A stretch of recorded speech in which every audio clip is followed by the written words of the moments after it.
Can you help me understand what it was like walking into the White House with President Biden in that moment when you did, in the midst of COVID, right after January 6th, just arriving at the White House? Help me have a sense of what that was like. Sure. Well, the first thing people need to know is we had to meet, for those of us who were not going to the inauguration, and I didn't go to the inauguration because I was doing a briefing that day, which was the first time that a press secretary has done it the first day, as far as I know. And so those of us who were not going to the inauguration met at the National Zoo, and we boarded buses to go downtown because of all of the security precautions and the perimeter around the White House and downtown, because it was just a couple of weeks after January 6th. So we all had double masks on, and we drove through downtown DC on these buses to go to the White House. So I was not with the president when he walked into the building the first time.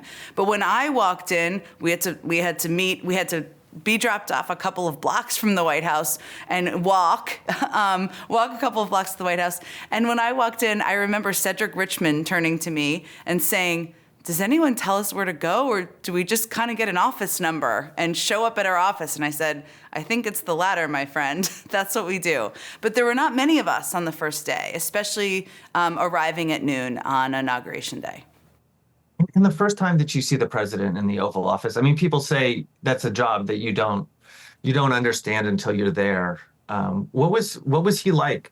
Well, yeah, I mean, I think what's a little different for him, and he and I spoke about this in the first couple of weeks, is that he had been there before as the vice president. And so he was quite familiar with the setup of the Oval Office and the setup of the West Wing. He'd worked there for 8 years. So for him, there was a familiarity that most people who are in that job don't have.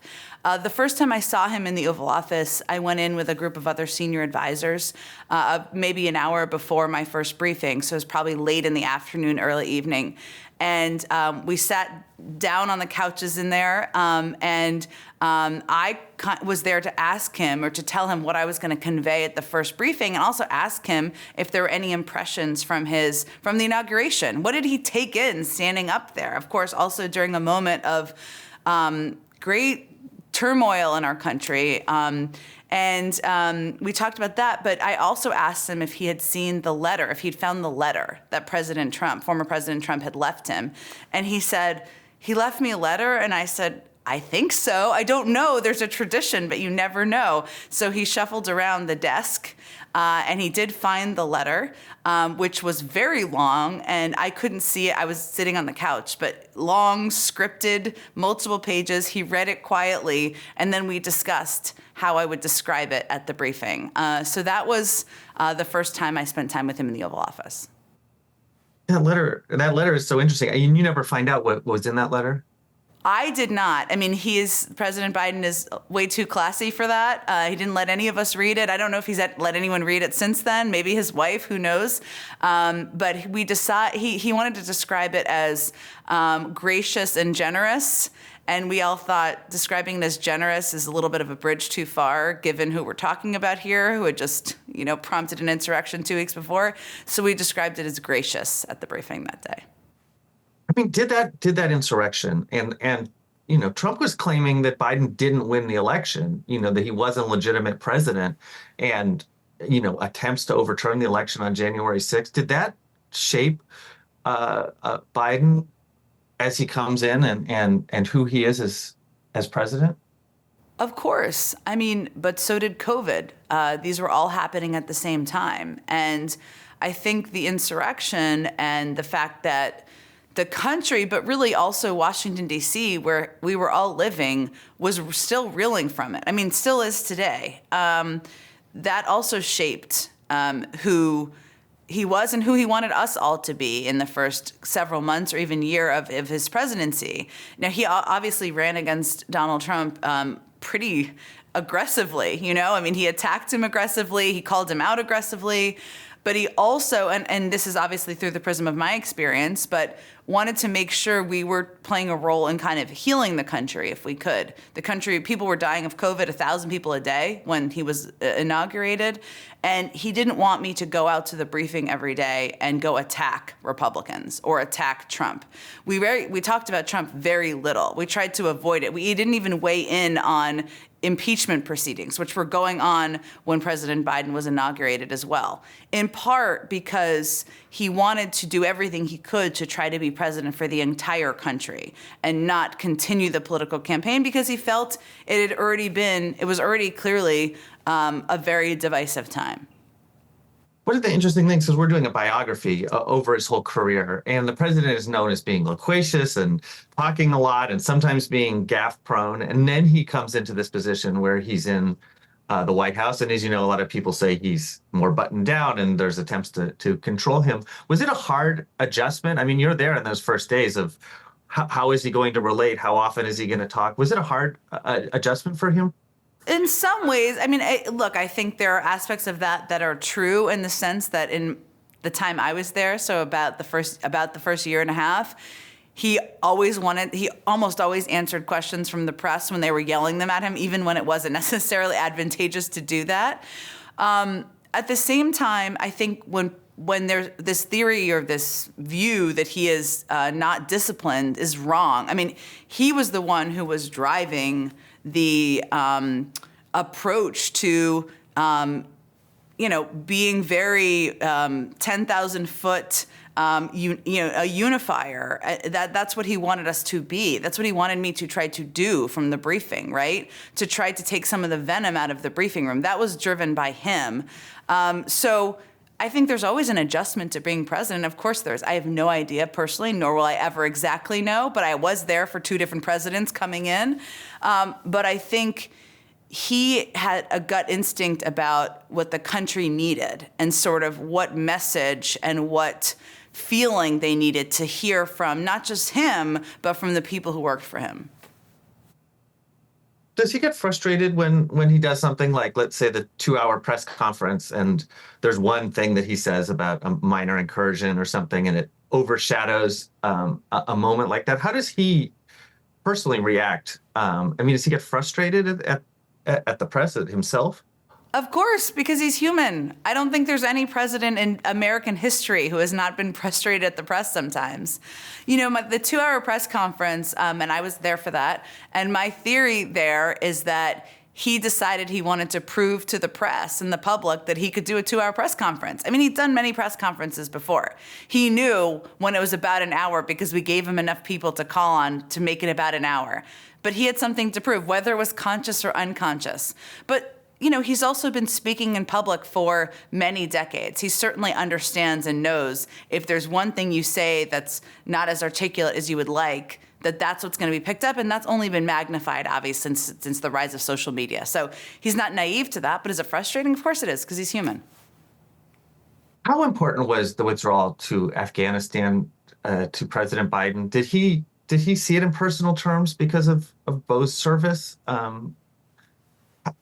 No, I don't think that's the right assessment of it. He had long been someone who, as the former chairman of the Foreign Relations Committee, believed we were in Afghanistan under the wrong guise and that we had spent way too much money there. There had been far too many people who had died there. Obviously, his son had served, but so he had pride, still has pride in that.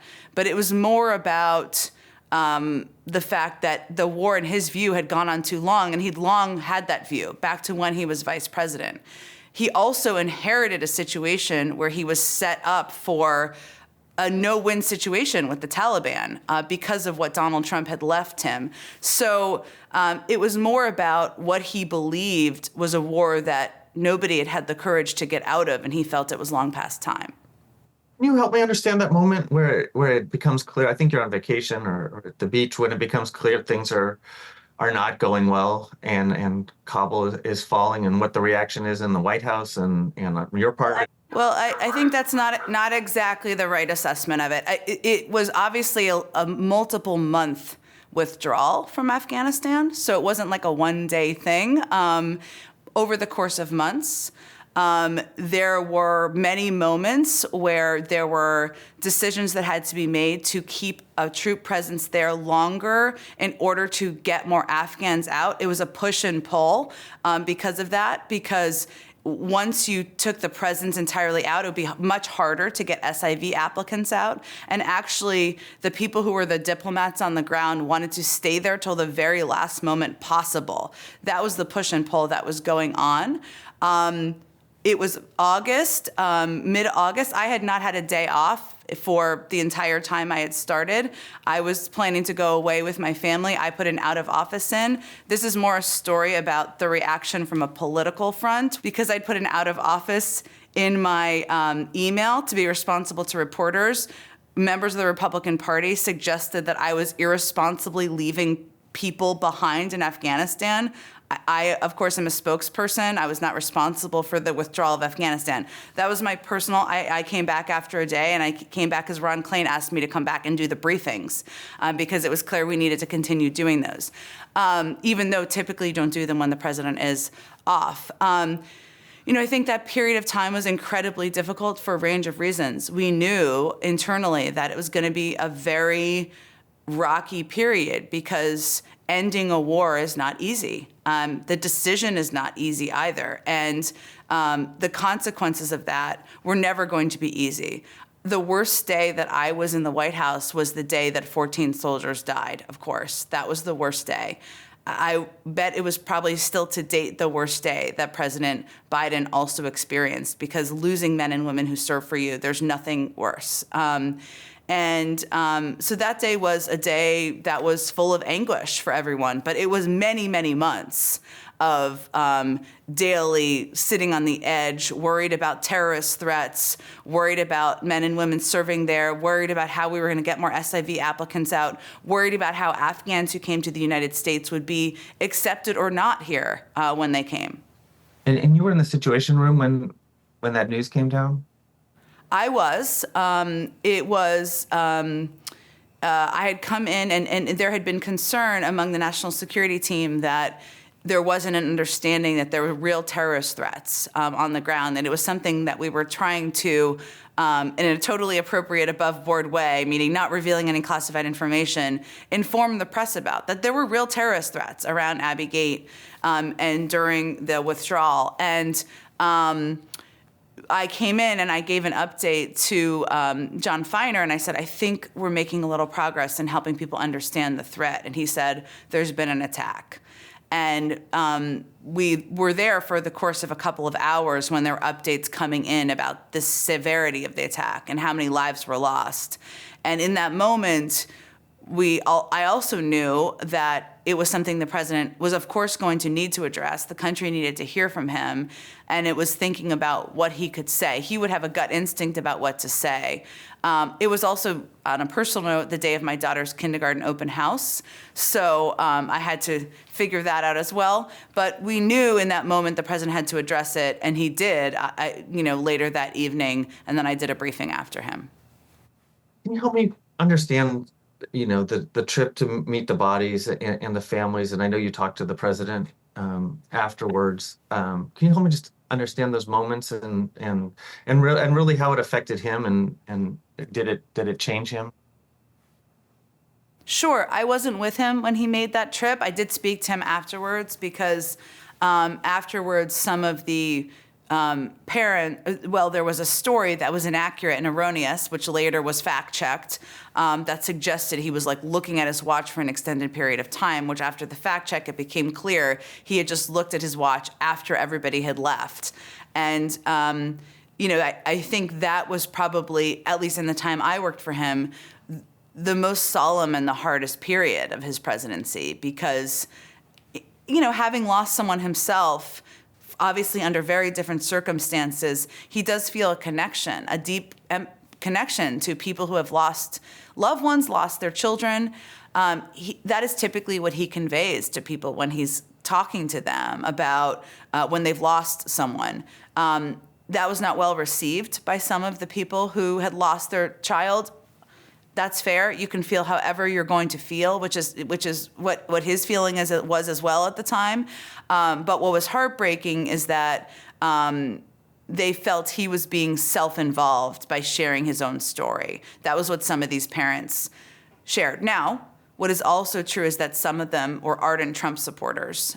They'd also lost their loved ones, so you can't attribute necessarily, but that was kind of a factor in some of these scenarios. So I spoke with him about this when the New York Times was doing a big story about the reaction of these family members. And I had to call him and convey to him, this is what they're going to say and what they're going to write. And I'm so sorry that you are, that this is the news I'm delivering to you. And his response was, I thought I was helping them. That's really where it genuinely came from. And for someone who's lost as much as he has, to have the reaction that it wasn't helping them, I think is especially heart-wrenching. So did it change him? I'm not sure if it changed him. I just think any moment like that, especially when you're the commander-in-chief and nothing that's easy comes to your desk, sticks with you, I'm sure. Yeah, I mean, it certainly must be a moment where you realize, he'd been vice president, he'd been on the Senate, but now he's the commander-in-chief and Sure. he's the one making those decisions. Nothing easy comes to your desk. Nothing. I mean, in that year, you're dealing with the withdrawal, you're dealing with unexpected COVID variants and supply chain and inflation. I mean, how does it feel? And if you look at the polls, you see things starting to change. How does it feel during that period in the White House? Do you feel like you're constantly under fire from events? Yes, but that's how it always feels in the White House. I mean, I worked for President Obama for 8 years, so that's almost always how it feels. Now, this period of time, as you alluded to, was unique in that we had there was an insurrection at our nation's capital. There was a generational pandemic. We were dealing with not a recession, but certainly an economic downturn. Prices were going up. So there was just a slew of news and challenging stories. I think all you can do when you're in the White House in those moments is figure out how you can chip away the next day, right? How you can try to make progress in communicating and getting something done and getting a deal done. Now, in the first year we also got the infrastructure deal done. We also made progress on getting a huge climate deal. There were moments of we got Ketanji Brown Jackson confirmed early in the second year. So there were also moments of joy and elation, and you kind of live for those when you're navigating through explaining the supply chain every day. As you know, there's this question of like why don't those things that you just mentioned stick in the sense of poll numbers, in the sense of people talking about them. I mean, from your perspective, because the administration can say, and even after you're done, right, there's the Inflation Reduction Act, there's the Inflation Reduction Act. There's a lot of legislation that the president points to. I mean, is it frustrating? What was the dynamic from the White House's perspective of, you think that you're achieving all these things, but does it feel hard to break through? Of course it's hard to break through, in part because, well, there's a range of reasons. One of them is that Joe Biden's predecessor became a 4 times indicted former president who was running again against him, right? And that is a storyline, and people have a range of views about this, but it blocks out the sun of other things. It is a historic moment, good or bad, and you can whatever you feel about it. And I mean, I don't feel good about it, but some people might. I don't know. So that's a reality. There's also a reality of the changing media environment and the way people consume information. And this is something that certainly the White Houses I've worked in, you have to adapt to that. And there isn't a perfect adaptation to it. That's why I think it's very smart when the president does things like interview with Howard Stern, which actually breaks through the noise. You have to be very selective about the types of things you do, because it's not like the era of the Bush or Clinton presidencies, or certainly Reagan, where there was like a couple of print outlets and a couple of television stations, and if you got them to do a story, that was it. It's no longer what the media environment or the ecosystem is or processes. And you know that in the White House. It's frustrating, but you can't change it on your own. So you have to figure out how to work within the system or outside the system to break through to the people you're trying to reach. Was there a moment that you realized, or the president realized, that Putin was going to invade Ukraine and that this was really going to happen? And what was his reaction and his demeanor in that moment? Well, I think what was interesting about that moment, so this is back to early winter of 2022. I don't know as a one moment. It was several weeks, right? Back to even the fall, probably, is intelligence was suggesting this was very much their plans, and intelligence that we were sharing with the Europeans and others. There was a decision made by the administration, which I participated in, although I wasn't the decision maker in it, which I very much supported because it was counter to what was done when I worked for Obama, which was to declassify and proactively share that information, to basically say, Putin is going to invade. And the way he saw it is really interesting, the language that he uses around it and comparing it to Charlottesville and talking about democracy, and Joe Biden wasn't necessarily known as someone for that kind of language before, certainly not before he ran in 2020. But why did he phrase it? And was that an intentional decision to frame the war in these big epic terms, that it's not just an invasion, it's something bigger? Well, before the war, he'd obviously given a number of speeches on democracy versus autocracy. That was a theme he saw not just overseas, but in the United States. And it's something he's talked about quite a bit. Now, Charlottesville was one of the reasons he ran for president. I wasn't working for him at the time, but he's obviously talked about that extensively. And I think that was a shifting moment for a lot of people, including him, of course. But the democracy versus autocracy theme is something that I think even predated that for him, given all of the time he spent working on foreign policy issues and as chairman of the Foreign Relations Committee. So to him, of course, the language is purposeful, and the point he's making is that this is a threat to our democracy. You have to make the argument. Foreign policy is not front and center for the public in the United States, typically. It was surprisingly front and center for the public for months around Ukraine. I mean, there was wall-to-wall coverage of it, and there wouldn't be unless people wanted to consume it. I remember my mother-in-law was giving me updates on military movements. I was thinking, how do you know all of this? But for the president, and this is still the case, it's imperative to convey to the public and make the argument to the public why they should care. And part of the argument is, this is a threat to the sovereignty of another country. This is a threat to the democratically elected government of Ukraine, to these people who are Ukrainian citizens. This other country is trying to take their land. We don't want that to happen because that's not what we stand for in the United States. So it's connecting the argument to kind of who we are and our ideals. He also gives a speech on January 6th that's also about democracy. Am I reading too much into it that his presidency looks like it's focused initially on dealing with lots of individual problems, and that in that second year there's this bigger theme from the campaign that he's returning to of democracy? Oh, it's an interesting way of looking at it. I mean, I think the first year we had no idea what we were inheriting. I mean, we had a transition with Trump and the Trump team. It was not a normal transition for all the reasons we know, including the insurrection and their refusal to cooperate with us. So the president and cabinet members and others didn't really know what we were walking into. And we knew we were walking into a pandemic, an economy that was reeling. So there was a crisis management aspect, certainly, of the first year. It's still how he felt about the democracy versus autocracy that still was in his soul, but it felt imperative to kind of deal with the crisis at hand, right? And so I think the themes came back, and some of those themes, like when he gave that January 6th speech in Georgia, if I remember correctly, that was really a moment where it was like, oh, he's using language that's a little harsher about the opposition. That was purposeful in not overly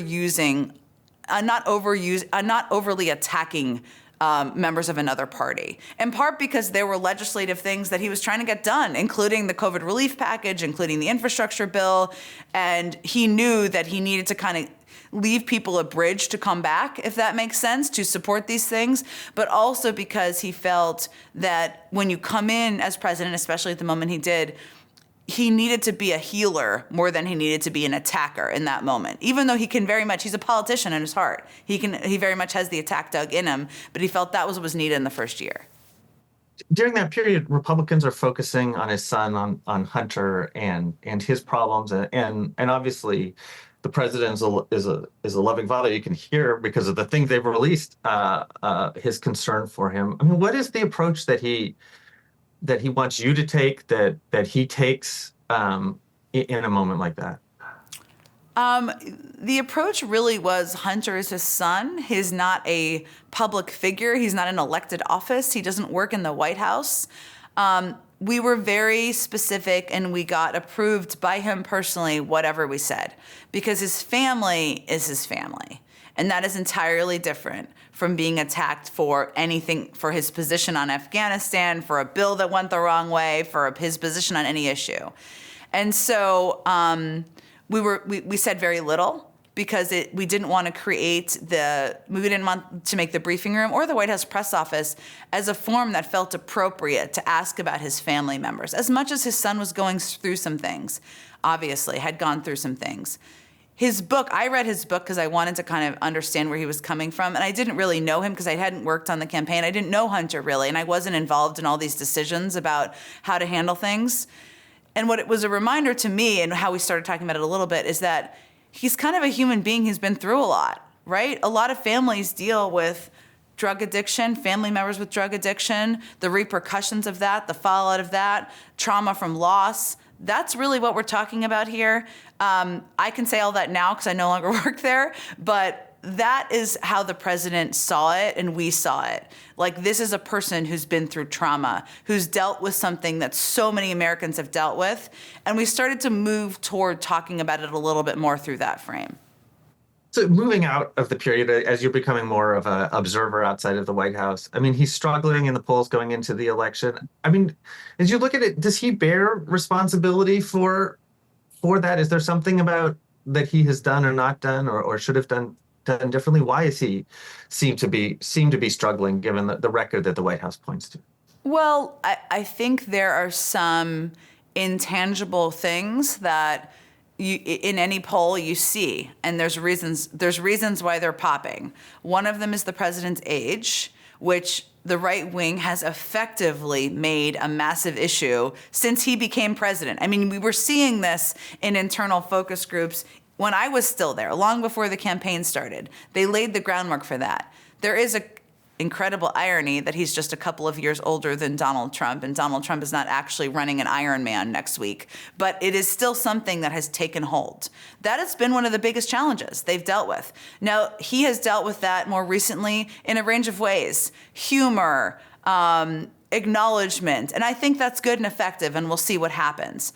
I think there's been a couple of challenges that have contributed to the polls, including the fact that people in the country didn't want to accept that this was going to be the rematch or that Donald Trump would actually be the nominee. So there was a drop-off for a period of time of Democrats who were thinking there was going to be an alternative. Somebody was going to emerge from the wings somewhere. It's pretty clear that's not going to happen, and a lot of those people are coming back. And we're also living in a divided country where there are two versions of truths. I mean, one that is truth and one that is a very large percentage of people in the Republican Party still don't believe the 2020 election was won by Joe Biden. So that is a reality we're dealing with. It was always going to be a close election. It is going to be a close election, incredibly close. There's always things you can change, but I'm not sure that dynamic in the country is something any individual, including the president, can change. When you talk about the questions about his age, when you see him come out after the Her report and he's, it's like an emergency press conference sort of thing. And he seems, really angry and indignant. And there's questions about whether he remembered when his son died. Can you help me understand the human being that we see and how he responds to that accusation that he's not all there? I mean, I obviously wasn't inside for all of this, so I just give you my outside assessment. he did the interviews in the days after the October 7th attack in Israel. During those interviews, which once the transcripts were released, it became pretty clear that he had an extensive memory and was quite coherent. And actually, Robert Hur forgot things at many points in time.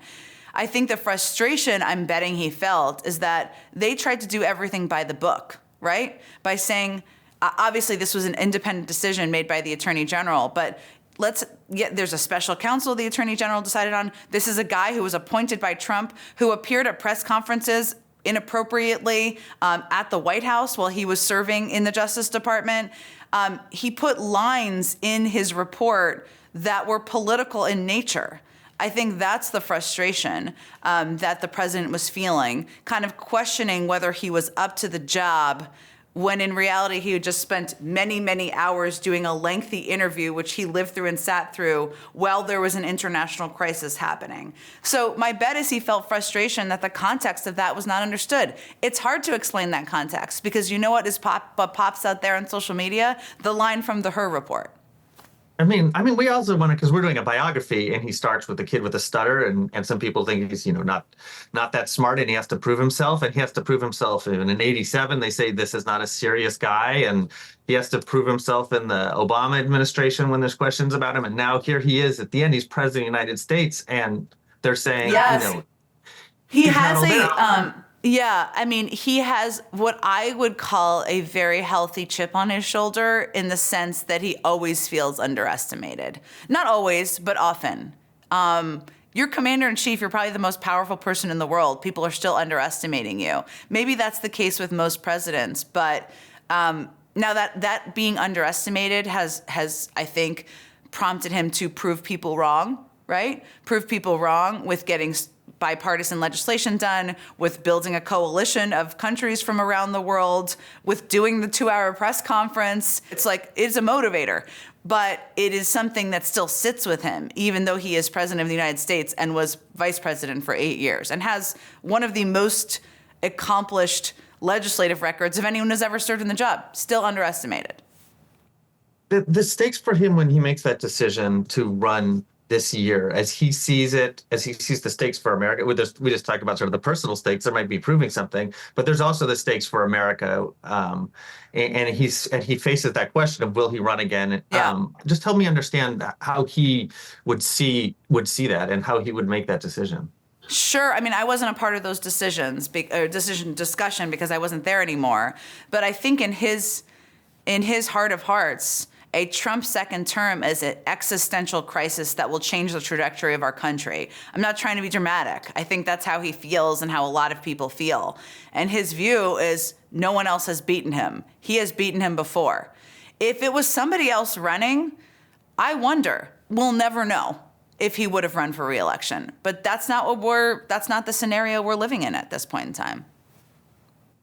The last question, the question we ask everybody, is what is the choice in November, as you see it, that faces voters?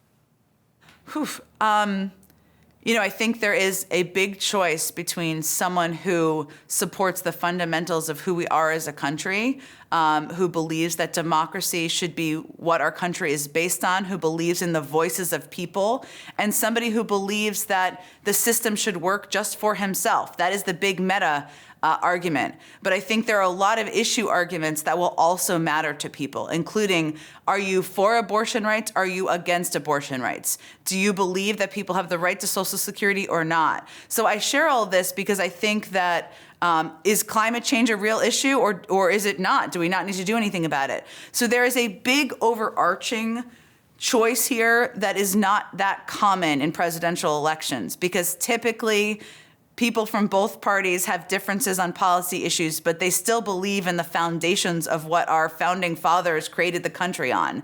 That is not the case this year. That matters, and it has mattered to voters in the last couple elections, and I think the future of our democracy will certainly matter. It makes me sometimes, I worked for Barack Obama when he ran against John McCain, may he rest in peace, and Mitt Romney. It was such a different time. And those choices were very different from the choices that the country is dealing with in 2024. Thank you very much. I just want to check Michael Kirk, the director, is on and see if I missed anything important. I have one little follow-up. which is I watched that State of the Union address. When you watched it, take us there. What were you looking for? What were you worried about? And what notes? Just give us a sense of what you saw from your perch. That's so funny you asked that question. It's such a good one. I was sitting on the set of MSNBC and I was watching the speech, just like millions of people, and I was following along on the speech. And I did not actually anticipate in advance how edgy and political the speech would be. Because the president is such respects the institution so much, and there's such a tradition of kind of going to Congress and delivering a speech that has political tinges but is not overtly political. That was perhaps the most overtly political State of the Union address I remember, at least in my time. So watching it, I was thinking, wow, this is aggressive and energetic in a good way. There was about halfway through where he started to get I thought he got a little tired, and I was like, oh gosh, keep going. And then he got energetic when he had the back and forth with Marjorie Taylor Greene. So I was watching, I had like a stage mom moment during the middle of the speech, but I was really pleasantly surprised by how edgy the speech was.